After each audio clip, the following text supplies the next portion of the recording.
What is going on, Movie Meals? Movie Meals, we're here. Thank you to the patrons. Kimberly, Karen, go get some merch, Christmas merch. Donut hat. Love it. It's so comfortable. It's pink. It's awesome. Anyway, go get all that link in the description. Remember to like, subscribe, comment. Put your rankings down below too after you're done watching this video, because that's what this is. We're gonna rank all the Spider-Man movies. I texted Kyle. It was yet 2 days ago, and I said, I was like, hey, why don't we rank our Spider-Man movies? There's a lot of them. There's 8 of them. Let's rank them. Kyle goes, okay, sweet. And I said, all right, let's do a Wednesday night. And he goes, awesome. And then I got home and I was like, hey, are we filming Tuesday? And he goes, no, we're filming Wednesday. You asked. And I was like, oh my God. I was like, I am out of it. So we're here. We're going to go 8 up. Oh, go ahead. No, I was going to say, to be fair, you've been dealing with children as Christmas approaches. So it's tough. I think it's tough. I think been a tough battle. Been a tough bout these days. Yep. So we're gonna go 8 up here. We'll go back and forth as per usual. We're also getting to the end of the year, which means our list for the end of the year is coming up, which I always get very excited about. I still got quite a few to watch. So have you rewatched all the Spider-Man movies within the last, say, couple months? Oh yeah, I rewatched them all back in November. I've been prepared for the longest while, so yeah. And you never suggested this video. I did 2 days ago. Wow. Absolutely disappointing in you. Disappointed. That's my contribution to this channel. You should know this by now. And I do. It's frustrating. I watched. We have 8 movies. We're counting into the Spider-Verse. I actually did not watch that one because I just wanted to get my because of all the rumors of Toby and Andrew. I was like, all right, if this is true, if they're in the movie, I need background knowledge, which means I need to watch Spider-Man 1, 2, 3, Spider-Man 1 and 2, and then Spider-Man 1 and 2. So that's what I did. I watched Spider-Man 1 2 months ago, took a long break, maybe 3 months ago, don't remember.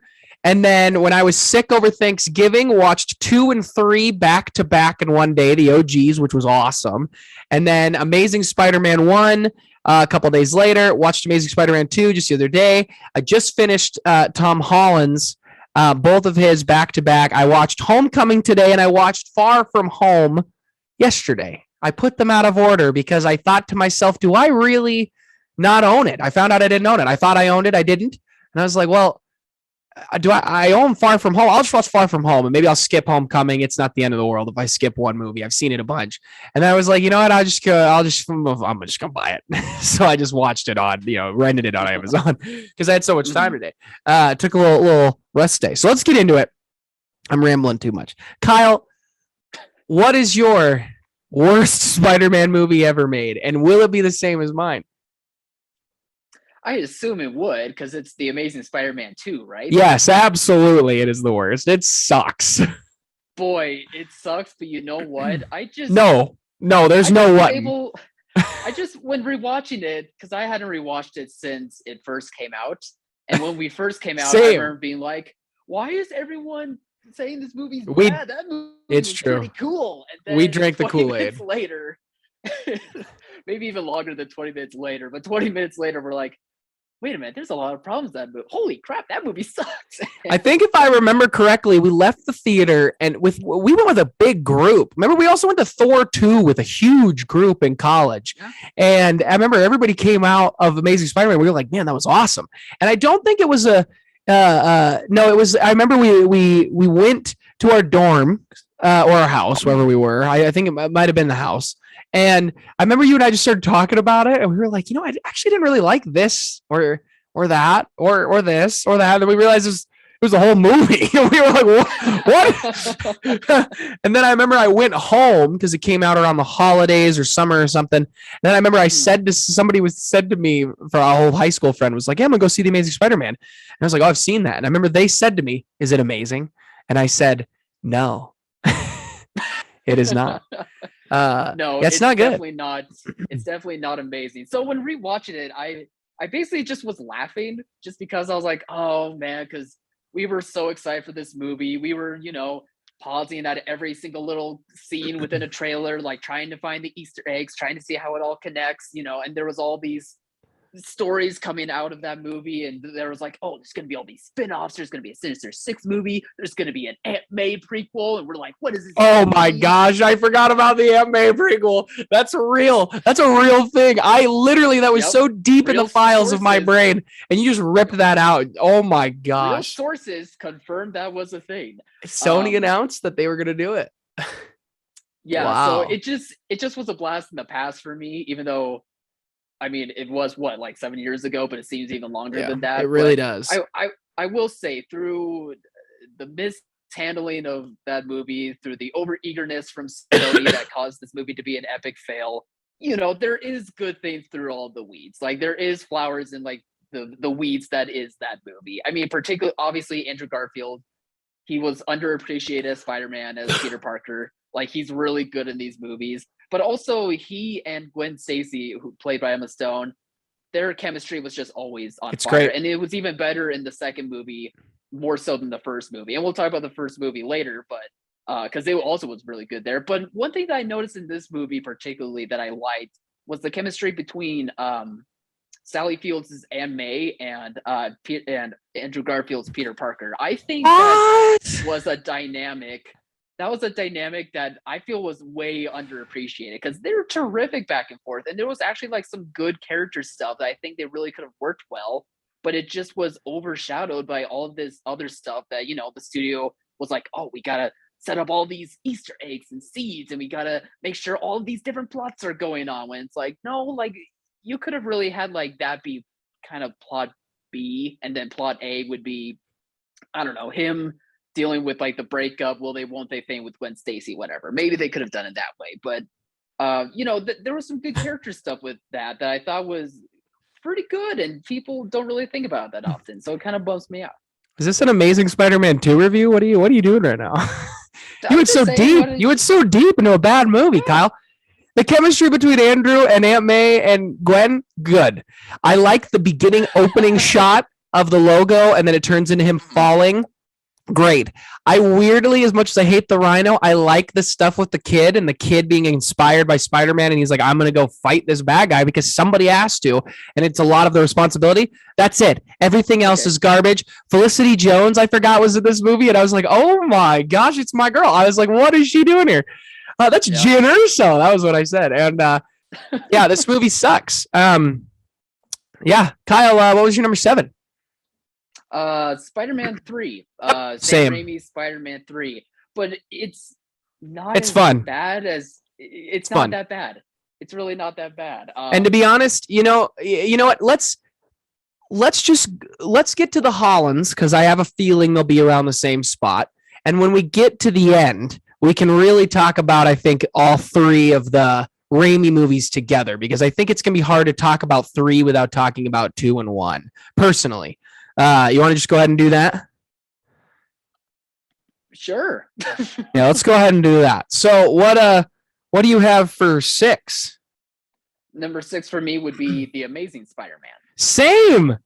Wow, it's fun. It's fun. It's good. It's fine. It's good. It's solid. It's a solid first movie. They're trying to do something different. Good. I like, really, that's it. Like, I don't know if I have anything more about that movie. It's good.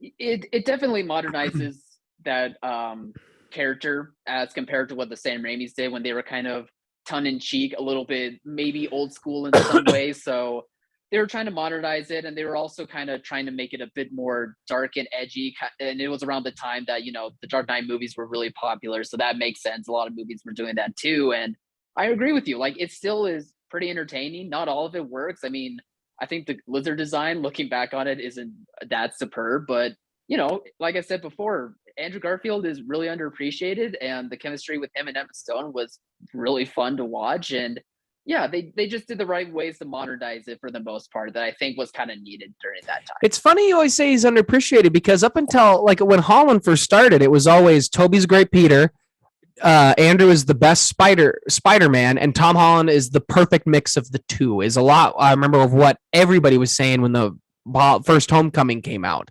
or Civil War. So it's curious because I always felt like people have really loved Andrew Garfield as Spider-Man and felt he just didn't get a fair shake.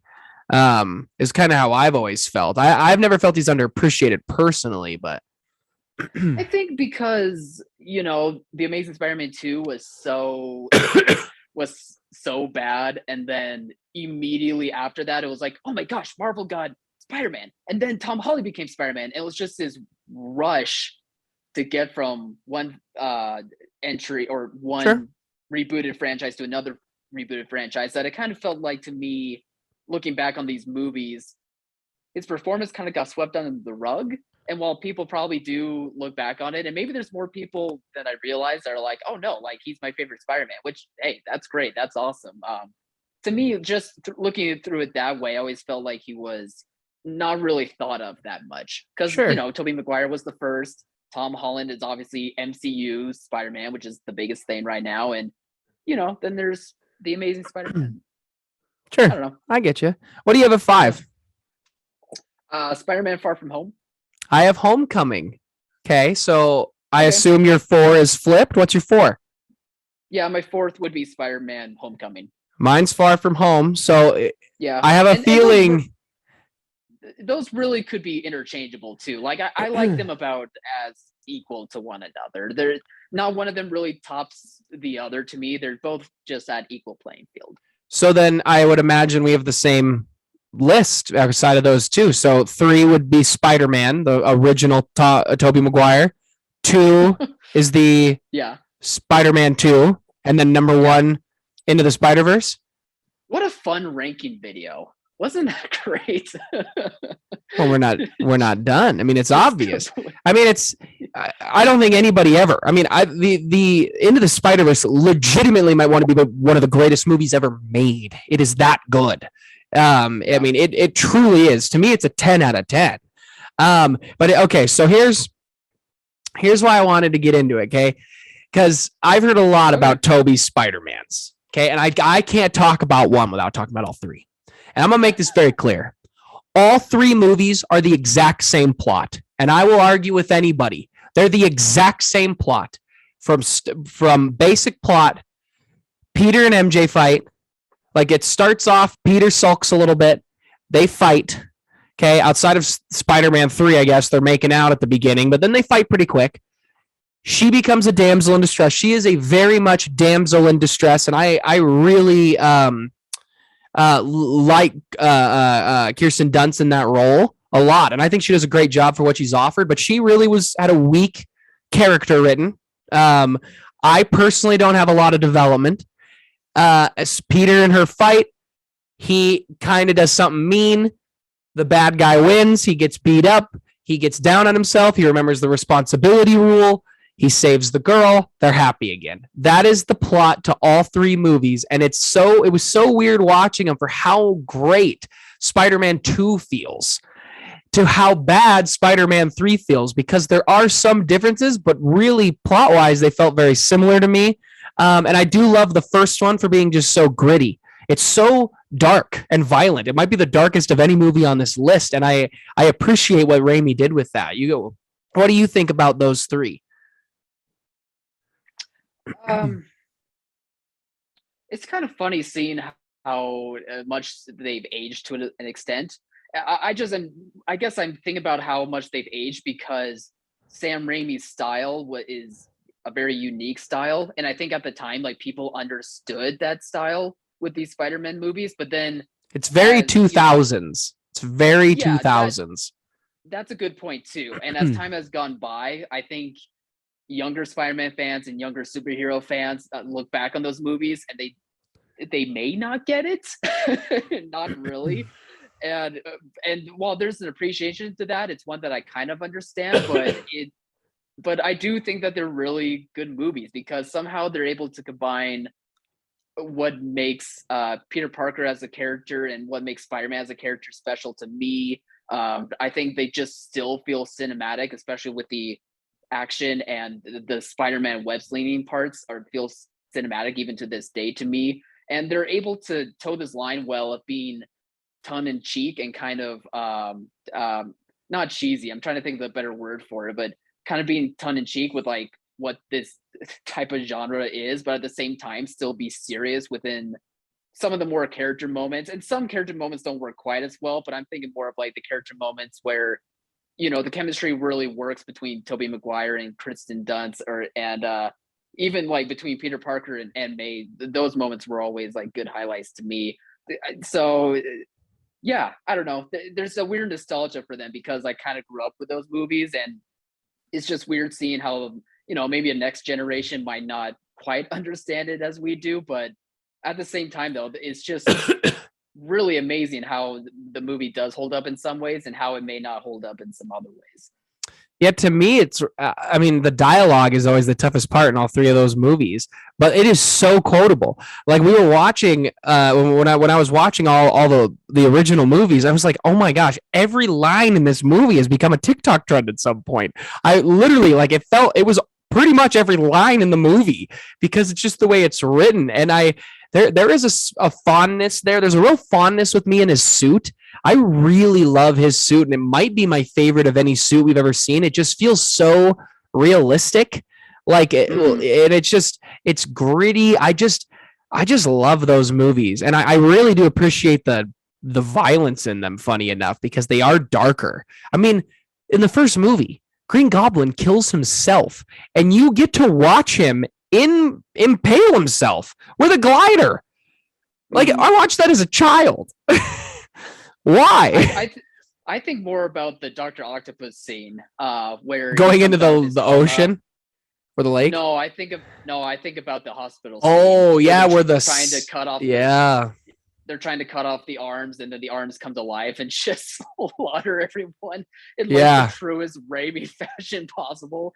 And you're like, this is so grotesque and violent, but at the same time, it's so awesome. Like it's like I'm saying, like it's just so many elements that you're like, is that a Spider-Man movie? But it works.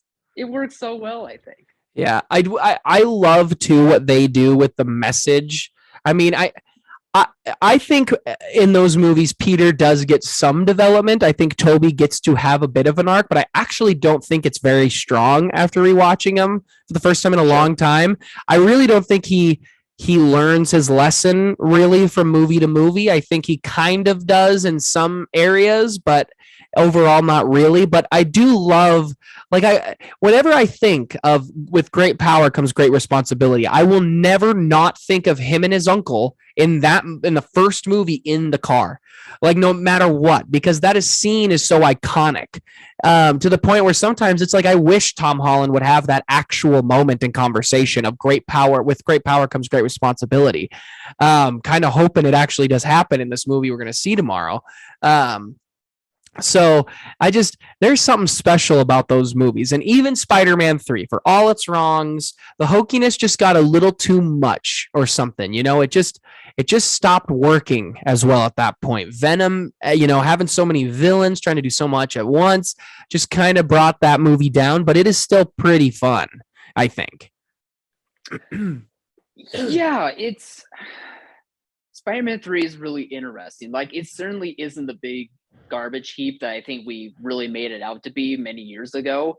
Like, it still has those moments that we really liked out of the first two Spider-Man movies, where it has that cinematic feeling, it has that gritty feeling to it, a little bit the hokiness as well, but it just may have worn out its welcome or just didn't quite work for 2007. I think that's when that movie came out, but there really isn't anything that's just blatantly terrible. Like, it just feels like it just felt like it wore out its welcome, the Sam Raimi-ness of it all. And I think studio interference also kind of played a role in that wearing out and that tiredness of its inevitability, I suppose. And I mean, the following year, you're getting The Dark Knight. The next year, you get Iron Man. And the way comic books were changing. We already had Batman Begins, which was darker. It was grittier.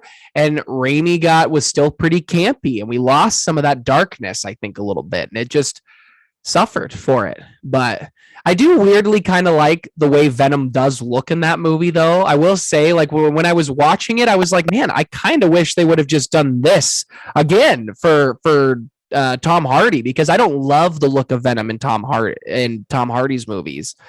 No, I totally agree with you. I actually think that Venom design and that CGI looks better than the CGI that's used now. Like I agree.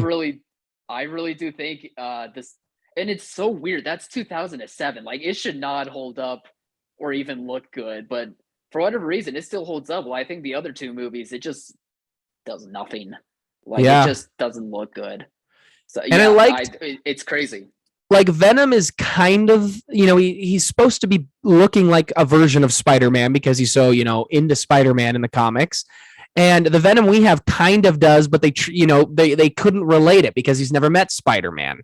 So it kind of had to look different. And I like the look he has. And I like the way that they use the web for Venom in the Sam Raimi ones. Like he just kind of shoots the gross sticky stuff that is the symbiote. I appreciate that a lot. All right, are you ready for my rant? I told Kyle earlier today I have a rant. Oh, ready to go. The rant was some. Okay. Nope. Okay, go ahead. Yeah, I'm ready. This isn't directed towards anybody except everybody. This is directed towards the internet. I've heard a lot lately, from a few of our friends, from just casual people I know talking nerd stuff, people at work or some things like that, and a lot on the internet of people on TikTok and YouTube about how Tom Holland doesn't really get to have a Spider-Man movie. He doesn't really have one. He's in the MCU, and all I heard for years was we have to get Spider-Man in the MCU. Andrew Garfield in the MCU would be incredible. And everybody lost their minds. We have to get Spider-Man in the MCU. And then everybody got it. And then everybody lost their minds because it was Tom Holland. He was so cool. He was quippy. He was funny. He was beating up Falcon and beating up the Winter Soldier in Civil War. And it was awesome. It was so cool the way he had a relationship with Tony. And they're using Tony as an Uncle Ben kind of way to kind of make this different and new and work. And everybody loves it. And then all of a sudden they get to Homecoming and they're like, this movie's awesome. This movie is so great. And then they get to Far From Home and they say it's so great. And now before this one, everybody's like, those movies suck. There's no development, blah, blah, blah. And I just watched both those movies back to back. And let me tell you, there's a crap ton of development. And honestly, I think he gets more development than almost any of the other Spider-Man. He definitely gets more than Tobey. He probably does get more than Andrew because Andrew's second movie is so bad. In those first two movies, the first movie, he learns how to be a hero.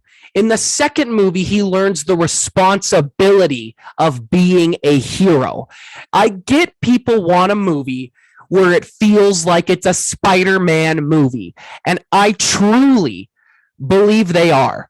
And I get that people are tired of the Tony tech, and he's so involved with Tony, but we can't go from one way end of the spectrum to the other. And I realized it the other day.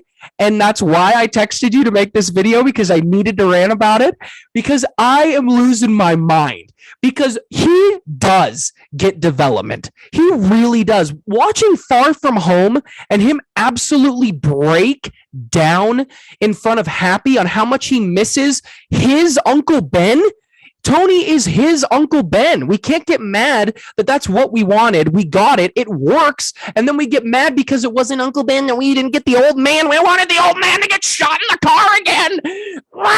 I'm being all the internet nerds. That's what I can't handle it. I can't handle it. I have heard from a few pundits I really trust who don't ruin movies, and they really give a good little tweet or a video about what the new movie is, who have said that this upcoming movie is the most Spider-Man movie maybe ever for him, and it's definitely for Tom Holland. But I very much do believe that Tom has had a pretty solid arc, and I think he has developed a lot. I get people are a little too much caught up on Tony's involvement, but this is the world we wanted him in. We can't get mad. I don't think it's fair to get mad that he's now in this world, and literally Far From Home is about that. He doesn't want to be in the MCU in that movie. He doesn't want to be a hero. He wants a summer off. He wants to be, he says it in the movie, I want to go to the Eiffel Tower, give the girl I like a necklace and tell her how I feel.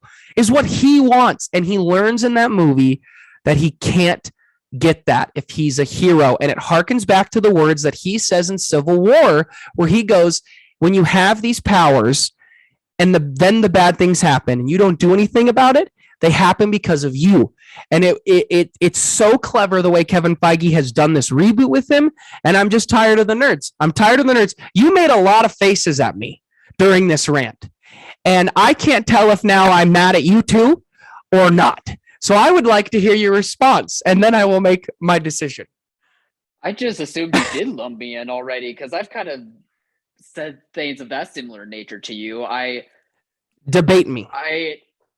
Show me where I'm wrong. Debate you. I just want to know where I'm wrong. What am I missing? Because I watched those two movies back to back yesterday and today, and I don't get it. I don't need him to not have the Tony stuff. I don't think it will make him magically better. I really, truly don't. And I want to know what you think. I won't interrupt you again. Sorry. No, I think it's just the matter of, I think what the matter is that this is connected in the MCU. And it's hard to, do a character who is so young that's learning the ropes of becoming the big potential hero that he's always meant to be, but at the same time, it's supposed to be within these kind of littler stories that are more on his level. But then, then we have Civil War and then Avengers Infinity War, where it's these big, grander scales. And it's hard to, I think, see that progression of like proving that he's the hero he's meant to be. But at the same time, he's fighting toe to toe with like Thanos. And I think that's kind of the issue that people have. Like, I get where you're coming from, where you do see his progression and his growth. Meanwhile, I see it to a degree, but I don't think it quite sticks the landing. And I do think it's because we're seeing that juxtaposition of different types of threats that he's having to face. And it's just hard to see kind of that growth with him when, there's also a big universe and all these tie-ins that he's supposed to do. And while I do like that, Tony Stark was essentially his Uncle Ben, I do think that worked in Homecoming, and it does work to an extent in Far From Home. At the same time, though, it kind of cheapens the growth of him becoming that hero when he's like, I'm going to be my own person, my own hero, when then he makes a suit thanks to Tony Stark's technology. And while it is cool wait, I don't get that. How does that cheapen it? How does that cheapen his relationship that he gets to use Stark tech to make a new suit? I'm just confused. It doesn't cheapen the relationship. It cheapens the growth, in my opinion, anyway. How? And that's I am confused learned about this. Because I think what people liked about Spider-Man and seeing how Spider-Man grew to be a better hero each time was that he didn't necessarily do those things where he had Iron Man level technology that was able to help kind of guide him and boost up his his powers, so to speak. I think they just liked him because he was that average kid that was able to do it on his own. And I think that's where that connection kind of gets lost with the Spider-Man fans. Let me see if I'm with you here. I don't want to. This group of people, maybe you, I don't know. Sounds like it. You guys don't feel that he is the friendly neighborhood Spider-Man anymore. He is this big superhero doing crazy stuff, and he's not the hero of the neighborhood who's doing the gritty work. He's too big for that, is what you're saying. It's just hard. Not hard. It's just that it kind of gets lost when you try to say that he is, and then immediately afterwards there's a big level threat that he kind of has to join to. I think that's what's going on when it comes to people's descriptors of his progression, so to speak. Because I kind of saw that within those movies too. I was like, why do I not feel like he's growing more as a hero, despite seeing that the trials and errors that he's facing after these two movies? And I think it's because I already have seen the stuff that he's faced with like the Avengers level. And threats. He lost. And, well, he didn't go toe to toe with Thanos. They all barely could put a scratch on Thanos, and then he died. I'm just saying he was a part of it. Like he was a part of it. I that's just my theory anyway. That's my theory as to what I think. That's how you feel. Kind of put. That's how I would see it. I think, and that's how I think other people see it. But they just immediately classify it as the progression of the character. That's just my theory, though. And I don't know. Maybe I'm completely off base, and there's other people in the comments that'll point us in the right direction. But yeah, you and I rarely disagree, and I disagree with you so hard here. I think him fighting Thanos does nothing but add to his development as a hero and his development as a character. And one of the things I think about these two movies that work is it is more about Peter and Peter's development, who Peter is, and how that impacts who his Spider-Man is. And I mean, he has a moment in Far From Home. He looks at the iron suit. He looks at his regular suit. And he's like, I don't want to take either. I don't want either. And he gets his regular suit and he's back to it. Gets to be Spider Monkey or whatever it was and all that. I love him. I think they're great. I truly believe he's had the most development playing this character. Helps when you get more than 2 movies or 3 movies, because he's gotten to, I mean, technically, you know, they shot Endgame and Infinity War as 1 movie, but it's 2.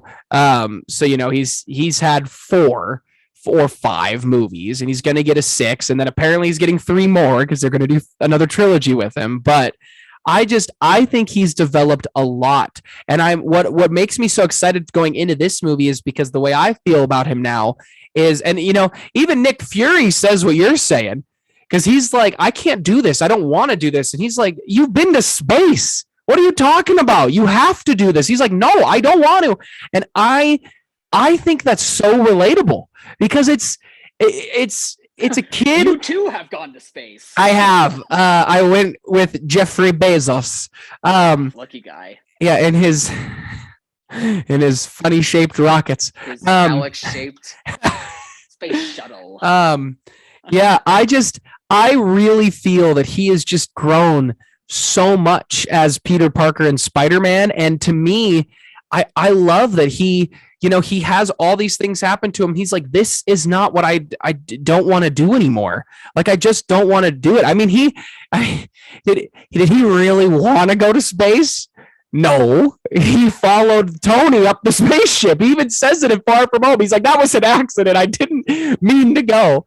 I don't know. This just popped in my head. I will say, because I thought about this watching these movies, because they do a lot with the spider sense in all these movies, and I really do think his hairs going up in Infinity War is maybe the best use of the spider sense I think I've seen, outside of maybe Toby grabbing all the things in the high school the first time it happens. I just don't know why I just thought of that. It was something I really loved about these newer movies, because I thought that was such an interesting way to do it. That was different. Didn't really need to have CGI. I mean, they didn't do CGI. It was real that his hairs did that. So did you not know that? No, I didn't. Really I think if I remember correctly, somebody is like behind him with like a tube, and they blow cold air to like his ear or something, and it makes his hair stick up because it made him like feel like a tickle. So his hair's all switched directions, and he got goosebumps. They do something like that. It was crazy. But you got any other Spider-Man thoughts here? I had a huge rant. I like that we disagree. We don't do it often on here. We're too good of buddies. I mean, our list was practically the same. Of course, we rarely disagree. I had a feeling it was going to be the same when I said, let's do this. I had a pretty strong feeling that, and to be honest, I thought we would have one difference and we were going to have them flipped.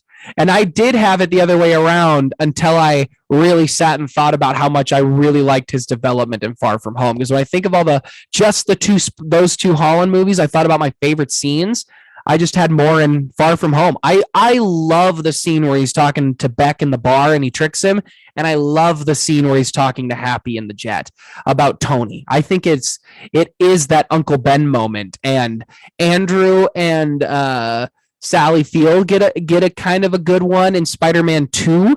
And it kind of is awkward too when they're at the graduation and they're like, oh, I wish you would have been here. And it like felt a little awkward. It's like, you're going to bring that up right now, kind of out of nowhere. I mean, I get it, but I don't, you know what I mean?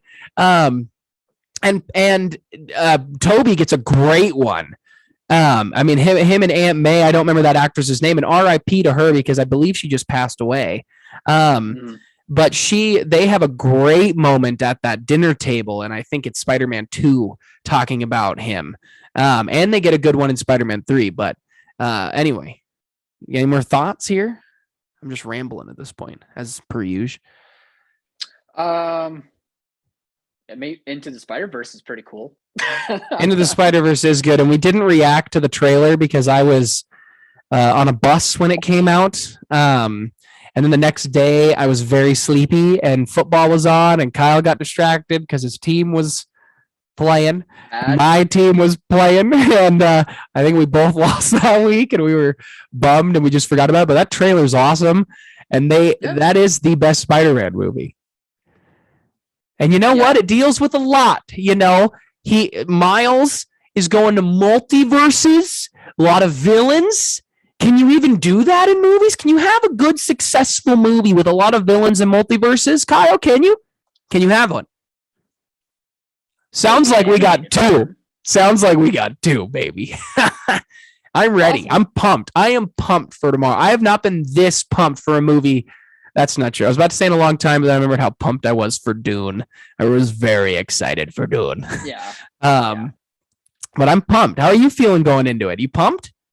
Have you been spoiled? I've been getting more pumped. I have not been spoiled. Did you delete Twitter? No. I did delete Twitter. Did you get a spoiler? No. It was weeks ago when it was your boss. No, it wasn't. No, it wasn't my boss. It's a funny story of Kyle's boss ruining quite a few big moments in television and movies over the years. Anyway, sorry. What were you gonna say? Maybe a few weeks ago there might have been pictures, but it might be fake. I don't know. Honestly, I kind of brushed those off out of my mind. So whatever. You're talking about the campiest stuff. Yeah, I'm talking about to me, that's a pile of horse poop. I don't care. I hope so. If that's in the movie, like I truly have no idea, like what's gonna happen. I don't consider anything I've seen a spoiler. I mean, I've very much stayed away from things since the premiere and the embargo is up, social media. But I like the rumors of Toby and Andrew being in this movie have been so big for so long that if they're in the movie, I know I'm going to enjoy it. And if they're not in the movie, I'm going to enjoy it. Like the movie is getting just overwhelming praise. A lot of critics that I really like have really said some just nothing but positive stuff. I've seen one or two, like, maybe a nitpick here or there about just basic plots, no spoilers. But for the most part, it just sounds awesome. And I just can't wait to see it. I can't wait to go into because my theater I checked is actually pretty packed. And is that safe right now? Probably not. But I'm going to go, mask up and go. And it'll be fun to be in a packed theater again, because I kind of was in Dune, but I haven't been in a packed Marvel movie in a while. And it'll be a good time.